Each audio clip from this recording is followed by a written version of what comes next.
ng Panginoon, umawit ng kagalakan, at tugtugin ng gitara, at ang kaaya-ayang lira. Hipanin niyo ang trumpeta. Sa ngalan ng Ama at ng Anak at ng Espiritu Santo. Amen. Sumainyo ang Panginoon. At sumaiyo rin. Mga kapatid, aminin natin ang ating mga kasalanan upang tayo maging marapat gumanap sa banal na pagdiriwang. Inaamin ko sa makapangyarihang Diyos At sa inyo, mga kapatid, na lubha akong nagkasala sa isip, sa salita, sa gawa, at sa aking pagkukulang. Kaya'y sinasamo ko sa mahal na Birheng Maria, sa lahat ng mga anghel at mga banal, at sa inyo, mga kapatid, na ako'y panalangin sa Panginoong ating Diyos. Kaawaan tayo ng makapangyarihang Diyos, patawarin tayo sa ating mga kasalanan, at patnubayan tayo sa buhay na walang hanggan. Amen. Manalangin tayo. Ama naming makapangyarihan, para mo ng awang ilayo sa amin araw-araw ang lahat ng mga sumasalungat sa amin at humahadlang, upang ang aming buong katauhan ay magkaroon ng kalayaan para kusang sundin ang iyong kalooban. Sa pamamagitan ni Hesukristo, kasama ng Espiritu Santo, magpasawalang hanggan. Amen. Maupo po tayo. Pagbasa mula sa Aklat ng Karunungan. Ang diwa ng karunungan ay matalino at banal. Iisa ang kanyang kalikasan, ngunit napagkikilala sa maraming paraan. Siya'y dalisay at walang katawang material, at malayang magparuot parito. Malinis, nagtitiwala, at di maaring mapinsala. Maibigin sa mabuti, matalas at di malulupig. Ang karunungan ay mapagkawang gawa, mabait, matatag, tiyak hindi nababalisa, makapangyarihan at nakikita ang lahat ng bagay. Ang karunungan ay laganap sa lahat ng diwang matalino, matalas at dalisay. Pagkat ang karunungan ay mas maliksi kaysa damdamin, at dahil sa kanyang kadalisayan, siya'y laganap sa lahat ng bagay. Siya ay tilamsik ng kapangyarihan ng Diyos. Maningning na silahis ng kanyang kaluwalhatian. Kaya walang marumi na makalalapit sa kanya. Siya ay sinag ng walang hanggang liwanag. Salaming kinababakasan ng mga gawa at kabutihan ng Diyos. Bagamat nag-iisa ang karunungan, magagawa niya ang lahat ng bagay. At bagaman siya'y hindi nagbabago, nababago niya ang lahat ng bagay.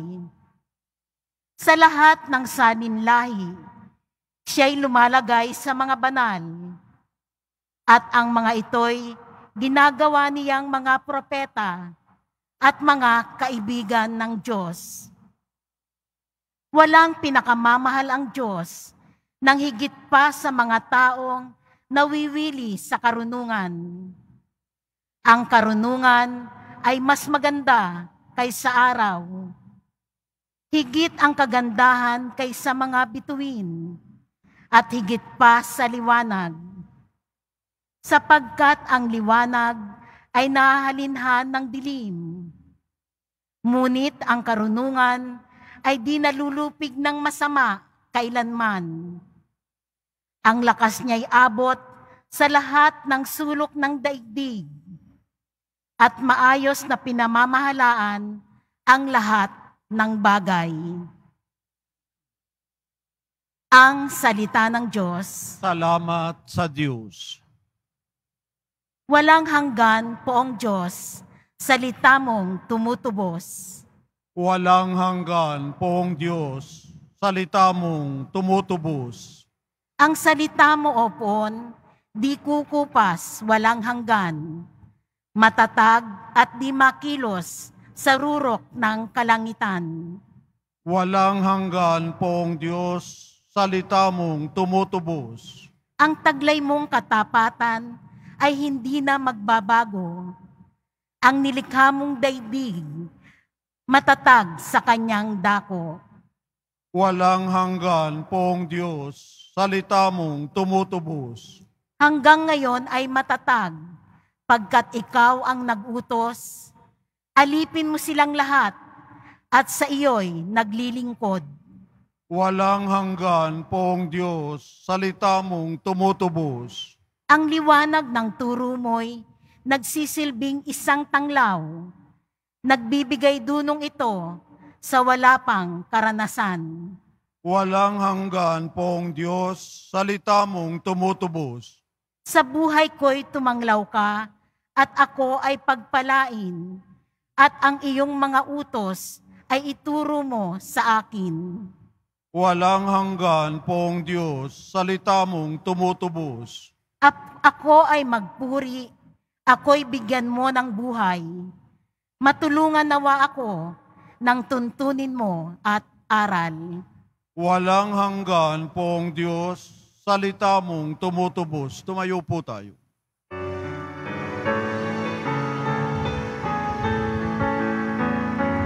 Alleluia, alleluia, alleluia, alleluia.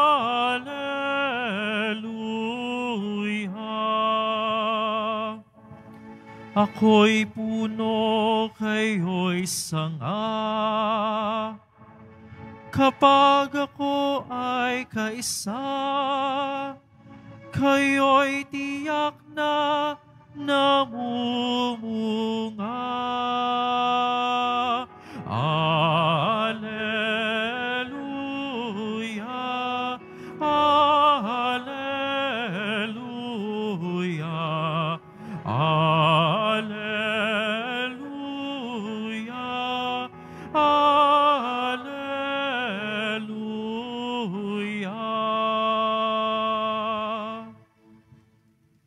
Sumainyo ang Panginoon. At sumaiyo rin. Ang mabuting balita ng Panginoon ayon kay San Lucas. Papuri sa iyo, Panginoon. Noong panahong iyon, si Jesus ay tinanong ng mga Pariseyo kung kailan itatatag ang kaharian ng Diyos. Sumagot siya, ang pagsisimula ng paghahari ng Diyos ay walang makikitang palatandaan at wala ring magsasabing nagsisimula na roon o rini, sapagkat ang totoo'y nagsimula ng maghari ang Diyos sa puso ng mga nananalig sa Kanya. At sinabi niya sa mga alagad, darating ang panahong hahangarin ninyong makita ang isa sa mga araw ng anak ng tao, ngunit hindi ninyo makikita iyon. At may magsasabi sa inyo, naroon siya o narini siya, huwag kayong pumunta upang siya'y hanapin. Sapagkat pagsapit ng takdang araw, ang anak ng tao'y darating na parang kidlat. Ngunit kailangan munang magbatasan ng maraming hirap at itakwil ng mga tao sa ngayon. Mga kapatid, ang mabuting balita ng Panginoon. Pinupuri ka namin, Panginoong Heso Kristo. Maupo po tayo.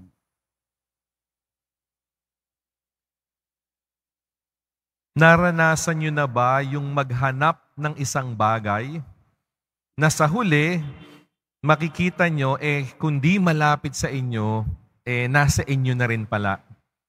Noon pong panahon ng pandemic, isang beses nung ako'y naka-assign sa seminaryo, magmimisa ako sa isang mall. Subalit at tagal naghihintay nung magdadrive. Kasi ikot ako ng ikot, hinahanap ko yung face shield. Kasi hindi ka makakapasok sa mall noon kapag walang face shield. Kaya tinanong ako ng driver, Father, may hinahanap po ba kayo? Sabi ko, oo, hinahanap ko yung face shield ko. Alam natin, hindi tayo makakapasok sa mall kapag di natin yan suot. Napangiti yung driver, sabi niya, Father, suot nyo na po yung face shield. At nung hinawakan ko yung mukha ko, totoo nga, hanap ako ng hanap sa isang bagay na suot ko naman na, hindi ko nakikita. Nakaganti rin ako dun sa driver. Nung minsan naman, ako na yung naghihintay, siya naman yung ikot ng ikot dun sa isang lugar. Tila baga may hinahanap. At nung tinanong ko siya, Kuya, ba't di pa tayo umaalis? Sabi niya, Father, hinahanap ko lang po yung salamin ko bago mag-drive.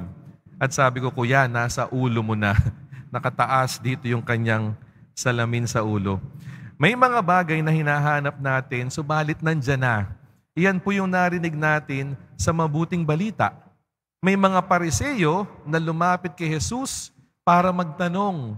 Ang tanong nila, kailan ba darating ang paghahari ng Diyos? When will the kingdom of God come? Siyempre, interesado sila. Sa tingin nila, darating ang Mesiya katulad ni Haring David at itatatag ang isang kaharian at magsisimula ang paghahari ng Diyos. Pero imbis sagutin ni Jesus na bukas, sa makalawa, sa isang buwan o sa isang taon, hindi yun yung sinagot niya. Kaya una pong tatandaan natin, mag-ingat tayo sa mga taong magsasabi kung kailan darating ang paghahari ng Diyos. Kasi kahit si Jesus, hindi niya sinabi. Tapos, hindi rin sinabi ni Jesus yung territory kung nasaan yung kaharian ng Diyos. So, hindi niya sinagot yung tanong na kailan, hindi niya rin sinagot yung tanong na saan maghahari ang Diyos. Hindi niya sinabing doon. Sabi niya nga, pag may nagsabi sa inyo, naroroon o naririnig, huwag kayong maniniwala. Huwag kayong pupunta dahil wala doon o wala rinig. Sabi niya, sa huli, ang paghahari ng Diyos ay naririto na sa piling ninyo. Iyon ay nasa puso ng mga nananalig sa Diyos. Kaya pala hindi natin makikita, kaya pala hindi natin alam kung kailan darating kasi nasa sa atin na yung paghahari ng Diyos, nasa mga taong nananalig at nananampalataya sa Kanya. Meron daw pong isang maglolo na umiigib ng tubig sa isang balon, sa isang well. At habang nag-iigib, naging curious yung bata. Sabi niya, Lolo, nasaan po ba ang Diyos? Nasaan po ba ang Diyos? Ginawa ng lolo, binuhat yung kanyang apo at pinasilip dun sa balon na may tubig. At tinanong niya yung kanyang apo, sabi niya, Apo, anong nakikita mo? Siyempre, ang isasagot ng apo, yung nakikita niyang reflection niya sa tubig. Sabi niya, Lo, ang nakikita ko lang mukha ko at sarili ko. Sabi ng lolo, ganun din pag tinanong natin kung nasaan ang Diyos, nasa sayo siya, nasa sa akin siya, nasa bawat isa siya, nasa puso natin ng Diyos. Kaya naman, tandaan natin mga kapatid, lahat ng inilikha ng Diyos, merong imprinta ng Diyos. Kung tatandaan natin sa aklat ng Henesis, nung ginawa ng Diyos ang mga tao, ginawa niya tayong kawangis niya. We were made in the image and likeness of God. At kung kawangis po tayo ng Diyos, merong imprinta sa atin, merong tatak sa bawat isa sa atin na nagpapakita ng presensya ng Diyos. Kaya po lahat tayo, sa maniwala tayo sa hindi, may presensya ng Diyos sa atin. Kaya naman, alam natin na yung taong nagchichismis sa iyo na kinakainisan mo, may presensya pa rin ng Diyos sa kanya. Yung kapitbahay mo na masungit sa iyo, may presensya pa rin ng Diyos sa kanya. Yung iyong mister na hindi nakikinig sa iyo, may presensya ng Diyos sa kanya. Yung mga taong kinaiinisan, kagalit natin, may presensya ng Diyos sa kanya. Dapat lang po ipakita natin. Mga kapatid, ito po yung hamon sa atin. Habang naghahanap tayo ng presensya ng Diyos, maganda po muna ipakita natin sa iba. Bilang mga Katoliko, bilang mga Kristiyano, bilang mga tagasunod at deboto ng Poong Nazareno, pakita natin may imprinta sa atin ng Diyos. So, tuwing palang nagpapatawad tayo sa mga taong nagkamali sa atin, pinapakita natin yung kaharian ng Diyos sa ating pagpapatawad. Sa tuwing tayo tumatayo sa katarungan at hustisya, ipinagtatanggol ang mga mahihina, pinaparamdam natin sa iba ang kaharian ng Diyos. Kapag tayo ay tapat na naglilingkod, walang hinihiling na kapalit, ipinapakita natin yung kaharian ng Diyos. Mga kapatid, huwag nating hanapin kung nasaan ang kaharian. Huwag nating hanapin or tanungin kung kailan darating. Pinapaalalahanan po tayo ngayon nasa sa atin. All we have to do is to express it. Sabi ni Jesus, nasa gitna nyo na yung paghahari ng Diyos, nasa puso nyo. Para sinasabi ni Jesus, nandyan na sa harap nyo. Sa mga sinabi ni Jesus, makikita ang kaharian ng Diyos. Sa mga ginawa ni Jesus, makikita ang kaharian ng Diyos. Tawa, ganun din pong ipakita natin sa ibang tao. Let us appreciate each other because we all have the imprint of God in us. Lahat po tayo may kakayanang ipakita ang paghahari ng Diyos. So mga kapatid, yun po yung assignment natin ngayong araw na to. Iparamdam natin sa ibang tao, yung term nga ho ngayon, gulatin nyo sila. Paramdam nyo na nasa inyong paghahari ng Diyos. Gumawa ng isang mabuting bagay. Magpatawad sa taong humihingi ng tawad. Ipagtanggol ang naaapi. O kahit mga simpleng bagay, yung mga anak, ayusin yung kwarto at ipakita sa magulang. Yung mga magulang magluto ng masarap na ulam. Yung mga nagsisilbi sa gobyerno, magsilbi ng walang hinihiling na kapalit. Gulatin natin sila. Sa paghahanap nila sa kaharian ng Diyos, pakita natin na sa ating puso, sa puso ng bawat isa, sa pamamagitan ng sinasabi, ng iniisip at ginagawa natin. Amen.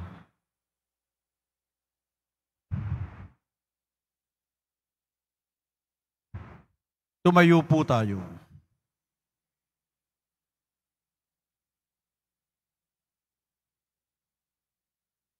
Minamahal kong mga kapatid, manalangin tayo ng may ganap na pananalig sa Panginoon ng buhay na naghihintay sa atin sa dulong hanggan ng daan ng buhay.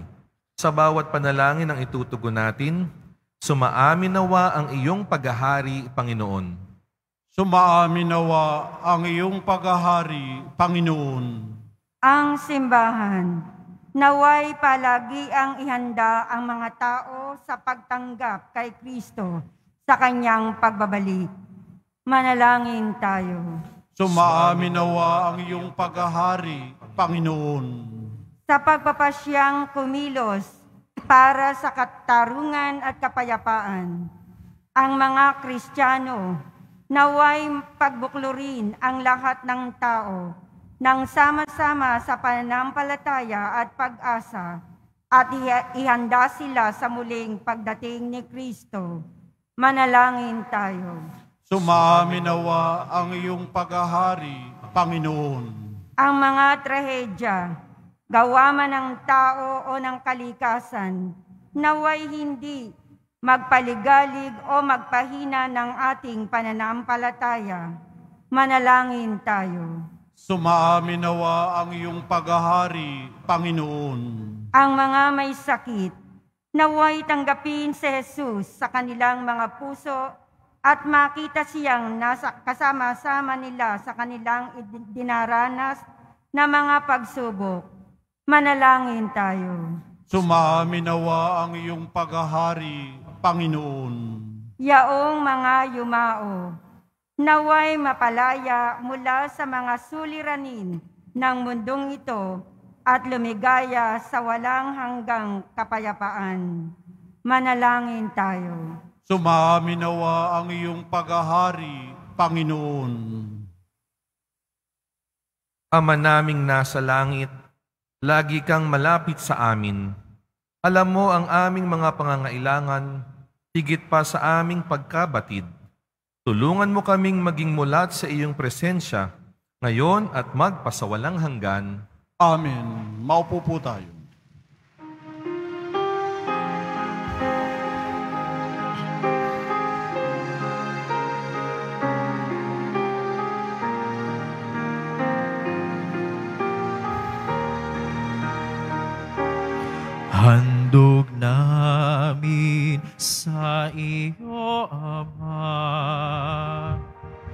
ang tinapay at alak na ito, handog ng bayang umaasa, sumasamba't nagmamahal sa'yo.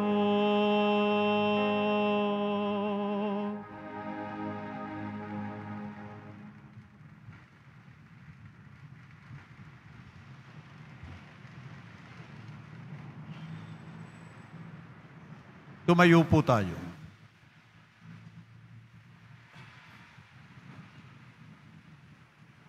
Manalangin kayo mga kapatid upang ang paghahain natin ay kalugdan ng Diyos Amang makapangyarihan.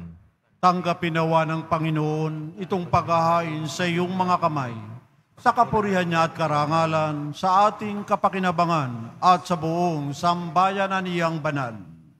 Ama naming lumikha, kalugdan mo ang paghahain ng mga natitipon dito upang ang aming ginaganap na pag-aalay ng sarili ng anak mo ay aming pakinabangan sa kanyang pamamagitan kasama ng Espiritu Santo magpasawalang hanggan. Amen.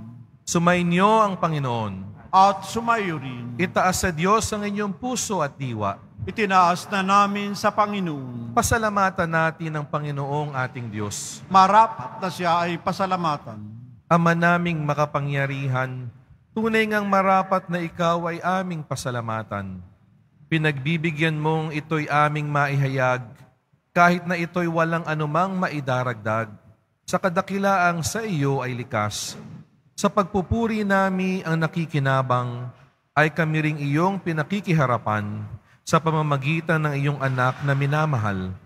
Kaya kaisa ng mga anghel na nagsisiawit ng papuri sa iyo nang walang humpay sa kalangitan, kami nagbubunyi sa iyong kadakilaan. Santo, Santo, Santo, Panginoong Diyos ng mga hukbo, napupuno ang langit at lupa ng kadakilaan mo. O sana sa kaitaasan, pinagpalang na paririto sa ngalan ng Panginoon. O sana sa kaitaasan, lumuhod po tayo. Ama naming banal, ikaw ang bukal ng tanang kabanalan. Kaya't sa pamamagitan ng iyong Espiritu, gawin mong banal ang kaloob na ito, upang para sa amin maging katawan at dugo ng aming Panginoong Hesukristo. Bago niya pinagtiisang kusang loob na maging handog, hinawakan niya ang tinapay. Pinasalamatan kanya. Pinaghati-hati niya iyon. Iniabot sa kanyang mga alagad at sinabi, tanggapin ninyong lahat ito at kanin. Ito ang aking katawan na ihahandog para sa inyo.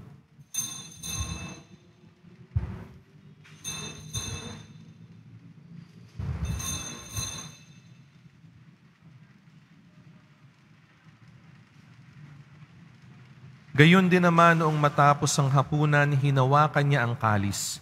Muli kanyang pinasalamatan. Iniabot niya ang kalis sa kanyang mga alagad at sinabi, tanggapin ninyong lahat ito at inumin. Ito ang kalis ng aking dugo ng bago at walang hanggang tipan.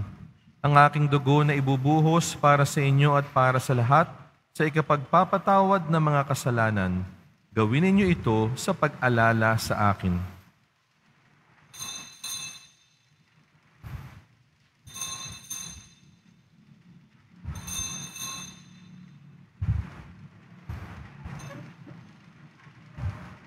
Tumayo po tayo. Ipagbunyi natin ang misteryo ng pananampalataya. Si Kristo'y namatay, si Kristo'y nabuhay, si Kristo'y babalik sa wakas ng panahon. Ama, ginagawa namin ngayon ang pag-alala sa pagkamatay at muling pagkabuhay ng iyong anak. Kaya't iniaalay namin sa iyo ang tinapay na nagbibigay buhay at ang kalis na nagkakaloob ng kaligtasan. Kami nagpapasalamat dahil kami iyong minarapat na tumayo sa harap mo para maglingkod sa iyo. Isinasamo namin kaming magsasalo-salo sa katawan at dugo ni Kristo ay mabuklod sa pagkakaisa sa pamamagitan ng Espiritu Santo. Ama, lingapin mo yung simbahang laganap sa buong daigdig. Puspusin mo kami sa pag-ibig. Kaysa ni Francisco na aming Papa at ni Jose na aming Obispo at ng Tanang Kaparian. Alalahanin mo rin ang mga kapatid naming nahimlay na may pag-asang sila'y muling mabubuhay, gayon din ang lahat ng mga pumanaw. Kaawaan mo sila at patuloyin sa iyong kaliwanagan. Kaawaan mo at pagindapatin kaming lahat na makasalo sa iyong buhay na walang wakas. Kaisa ng mahal na Birheng Maria na ina ng Diyos, ng kabiyak na puso niyang si San Jose, kaysa ng mga apostol at ng lahat ng mga banal na namuhay dito sa daigdig ng kalugod-lugod sa iyo, maipagdiwang nawa namin ang pagpupuri sa ikararangal mo sa pamamagitan ng iyong anak na aming Panginoong Hesukristo. Sa pamamagitan ni Kristo, kasama niya at sa Kanya, ang lahat ng parangal at papuri ay sa iyo, Diyos amang makapangyarihan, kasama ng Espiritu Santo, magpasawalang hanggan. Amen. Sa tagubili ng mga nakagagaling na utos at turo ni Jesus na Panginoon natin at Diyos, ipahayag natin ang lakas loob. Ama namin, sumasalangit ka, sambahin ang ngalan mo, mapasa amin ang kaharian mo, sundin ang loob mo dito sa lupa para nan sa langit. Bigyan mo kami ngayon ng aming kakanin sa araw-araw at patawarin mo kami sa aming mga sala para ng pagpapatawad namin sa nagkakasala sa amin. At huwag mo kaming ipahintulot sa tukso at iadya mo kami sa lahat ng masama. Hinihiling namin kami iadya sa lahat ng masama, pagkalooban ng kapayapaan araw-araw, iligtas sa kasalanan at ilayo sa lahat ng kapahamakan. Samantalang aming pinananabikan ng dakilang araw ng pagpapahayag ng tagapagligtas naming si Hesukristo. Sapagkat iyo ang kaharian at ang kapangyarihan at ang kapurihan, magpakailanman. Amen.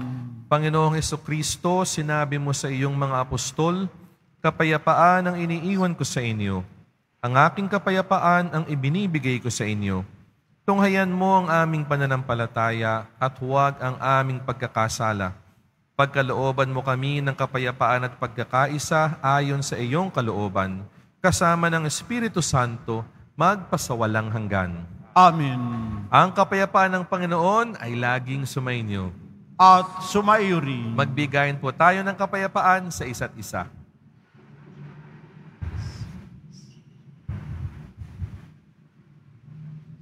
Kordero ng Diyos na nag-alis ng mga kasalanan ng sanlibutan, maawa ka sa amin. Kordero ng Diyos na nag-alis ng mga kasalanan ng sanlibutan, maawa ka sa amin. Kordero ng Diyos na nag-alis ng mga kasalanan ng sanlibutan, ipagkaloob mo sa amin ang kapayapaan. Lumuhod po tayo.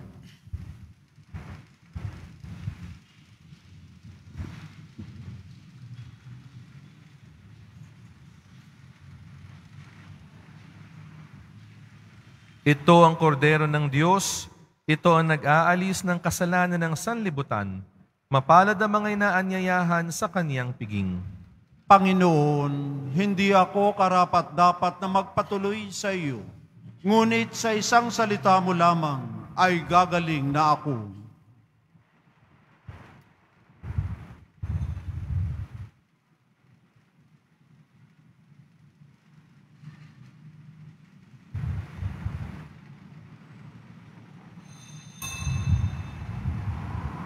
Para sa lahat ng tatanggap ng banal na komunyon, sasagot po tayo ng amen pagkasabi ng pari o ng lay minister ng katawan ni Kristo. At isubo agad sa bibig bago umalis sa harapan ng pari o lay minister. Sumunod po tayo. Maraming salamat po.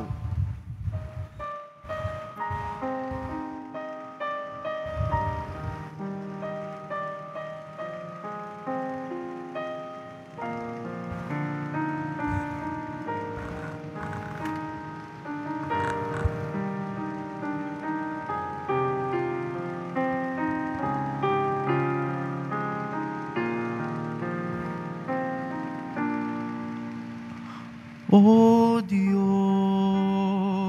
Ikaw ang laging hanap.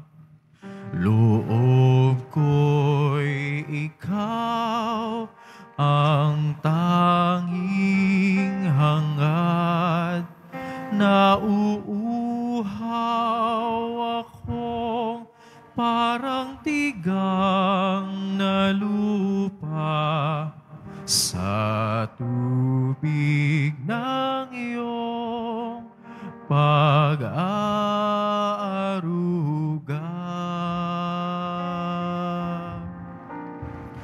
Ika'y pagmamasdan sa dakong banal nang makita ko ang iyong pagkarangal.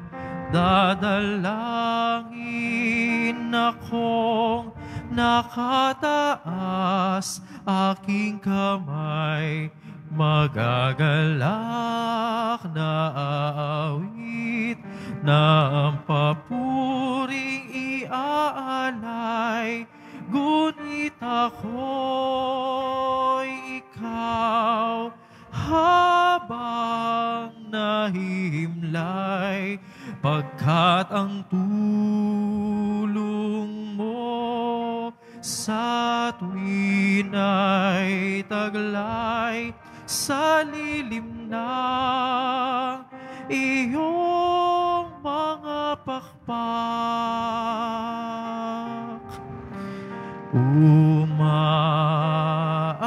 Umaawit akong buong galak,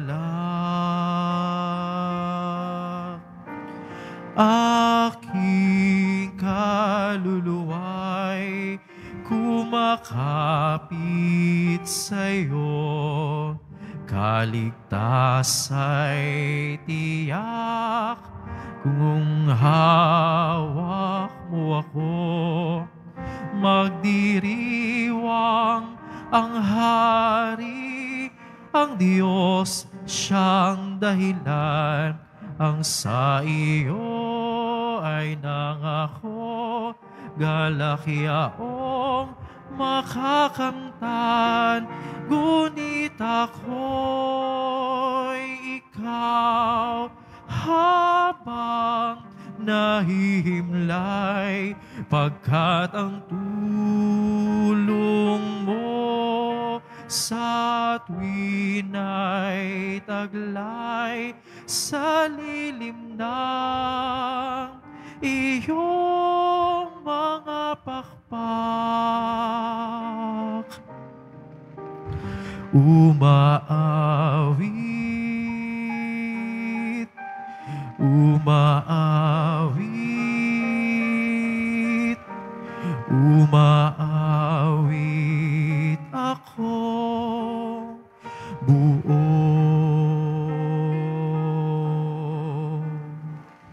galak.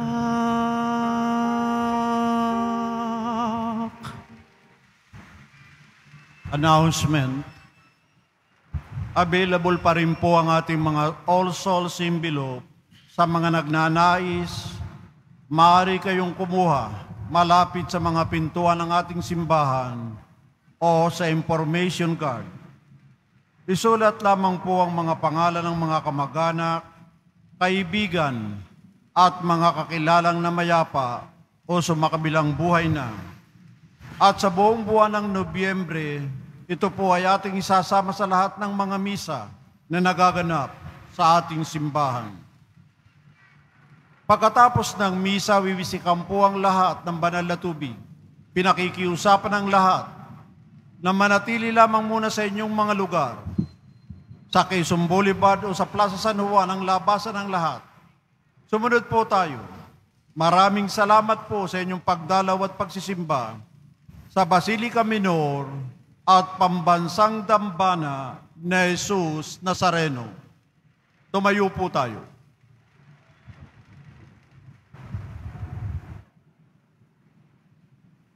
Manalangin tayo. Ama naming mapagmahal, tinatanaw naming utang na loob ang banal na pakikinabang at iniluluhog naming ang Espiritu Santo ay mag-umapaw sa kalooban naming kanyang tinitigib ng iyong kadakilaan upang ang iyong kagandahang loob ay manatili sa amin palagian sa pamamagitan ni Hesukristo, kasama ng Espiritu Santo, magpasawalang hanggan. Amen. Sumainyo ang Panginoon. At sumayo rin. Mahal na poong Jesus Nazareno, inihayag mo sa pamamagitan ng krus ang walang maliw na pag-ibig ng Diyos sa sangkatauhan. Pakinggan mo ang kahilingan ng iyong angka na nagsusumamo sa iyo.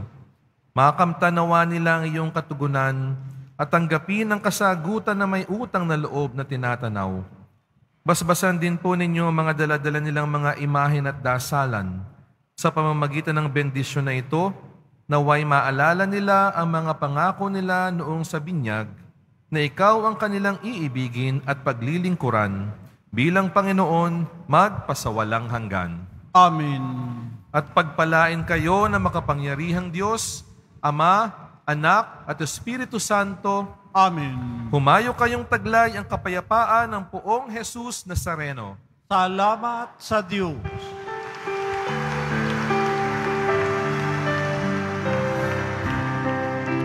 Nuestro Padre Jesus Nazareno, sinasamba ka namin, pinipintuho ka namin, aral mo ang aming buhay at kaligtasan. Nuestro Padre Jesus Nazareno, iligtas mo kami sa kasalanan. Ang krus mong kinamatayan ay sagisag ng aming kaligtasan. Nuestro Padre Jesus Nazareno, dinarangal ka namin. Nuestro Padre Jesus Nazareno, nilulwalhati ka namin. Nuestro Padre Jesus Nazareno, dinarangal ka namin. Nuestro Padre Jesus Nazareno, nilulwalhati ka namin.